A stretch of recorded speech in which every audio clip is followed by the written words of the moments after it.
तो चलिए दोस्तों, आज के वीडियो की शुरुआत करते हैं। और आज हम देखने वाले उज्जीवन स्मॉल फाइनेंस बैंक के रिज़ल्ट, जो कि रिज़ल्ट आ चुके हैं।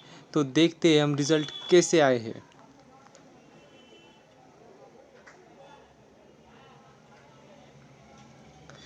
तो अगर हम टोटल इनकम की अगर बात करें, तो पिछले साल था इसी क्वार्टर में 113, जो कि पिछले क्वार्टर में आया था 146, और अभी जो आया है वो है 157। तो मतलब कह सकते हैं ईयरली भी और क्वार्टरली दोनों दोनों के हिसाब से देखें तो ग्रोथ ही है टोटल इनकम में, जो कि अच्छी बात है। अगर हम खर्चे देखें, टोटल एक्सपेंडिचर, तो वो थे पिछले साल इसी क्वार्टर में 75, जो कि पिछले क्वार्टर में आए थे 100, और अभी जो आए वो है 109। तो कह सकते हैं खर्चों में भी ग्रोथ हुई है। पर हमें देखना होगा net profit, profit after tax. तो अगर हम नेट प्रॉफिट देखें, प्रॉफिट फॉर द पीरियड, तो वो था पिछले साल इसी क्वार्टर में 29,429, मतलब 29,429, 29,429 था पिछले साल इसी क्वार्टर में। और पिछले क्वार्टर में था 32,407। और इस साल देखें हम, मतलब इस क्वार्टर में देखें तो 32,774 है। तो कह सकते हैं ईयरली तो बहुत अच्छी ग्रोथ दिख रही है हमें नेट प्रॉफिट में। और अगर क्वार्टरली भी देखें तो आंकड़े फ्लैट कह सकते हैं, थोड़ी स्लाइटली ग्रोथ कह सकते हैं हम। अगर हम ईपीएस देखें, ईपीएस में भी आपको वही देखने को मिलेगा, ईपीएस में भी ग्रोथ दिखाई नज़र आ रही है, ईयरली भी और क्वार्टरली भी। और अगर हम एनपीए देखें, तो अगर हम नेट एनपीए देखें तो पिछले साल था इसी क्वार्टर में 732, जो कि पिछले क्वार्टर में आया 1262, और अभी जो आया इस क्वार्टर में वो है 2181। तो एनपीए बढ़े, पर अगर एनपीए देखें तो ये कम होने चाहिए। जिस बैंक के एनपीए कम कम होते जाते हैं वो अच्छी मानी जाती है बैंक, लेकिन इसके प्रॉफिट बढ़े, इनकम बढ़ी है। लेकिन अगर हम एनपीए देखें तो ये भी बढ़े, ये कम होने चाहिए। तो ये एक बात है जिस पे इनको ध्यान देना चाहिए। अगर ये एनपीए भी कम हो जाते तो मतलब बहुत ही अच्छी है, तेज़ी देख सकते थे इस बैंक में। ऑलरेडी बहुत ही अच्छी कर रही है बैंक, पिछले एक साल में इसने पैसा डबल कर दिया है।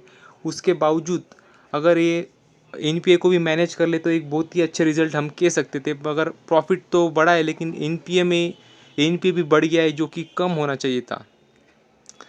वही दिखने को मिल रहा है हमें। नेट परसेंटेज एनपीए में भी देखें तो पिछले साल था इसी क्वार्टर में 0.04, जो कि पिछले क्वार्टर में आया 0.06, और अभी आया 0.09। तो कह सकते हैं एनपीए को कंट्रोल करना होगा इनको।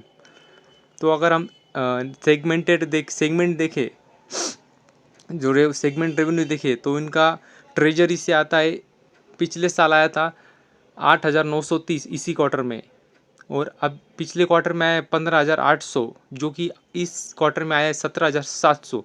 तो कह सकते हैं बहुत ही बढ़िया कि इन्होंने इनका ग्रोथ लाई ट्रेजरी सेगमेंट में, लगभग साल भर में डबल कर दिया है, जो कि बहुत ही अच्छी बात है। और ईयरली भी और क्वार्टरली दोनों के हिसाब से देखें तो अच्छी खासी ग्रोथ है ट्रेजरी में।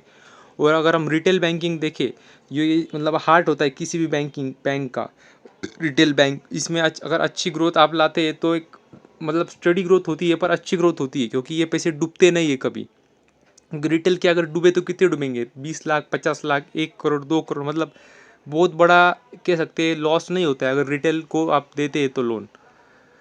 और अगर रिटेल को हम देखेंगे, रिटेल बैंकिंग में पिछले साल इसी क्वार्टर में 1,02,000 थे, पिछले क्वार्टर में 1,27,000 थे, और इस क्वार्टर में आए 1,00,000 लगभग 38,000। तो कह सकते हैं ग्रोथ अच्छी है, स्टडी है, और अच्छी ग्रोथ है ईयरली और क्वार्टरली भी। अगर होलसेल बैंकिंग देखें तो ये थोड़ा रिस्की होता है। तो इसमें देखें तो पिछले साल इसी क्वार्टर में थे 2,250, जो कि पिछले क्वार्टर में आए 2,922, और इस क्वार्टर में आए 3,100। मतलब कह सकते हैं होलसेल बैंकिंग भी बढ़ रही है, रिटेल बैंकिंग भी बढ़ रही है, और ट्रेजरी तो ज़बरदस्त कर रही है, डायरेक्ट डबल कर दिया उन्होंने ईयरली। तो कह सकते हैं बहुत ही बेहतरीन आंकड़े रहे इस कंपनी के अभी तक। तो भी देखते हैं शेयर में इसकी क्या रिएक्शन आती है रिजल्ट के बाद। मगर ओवरऑल एक अच्छे मूड में शेयर है, लगभग पिछले एक साल में पैसा डबल भी कर दिया है। देखते हैं अभी रिएक्शन शेयर की। तो बस आज के लिए इतना ही। Thank you very much. और भी ऐसे वीडियो देखते रहिए हमारे चैनल पे।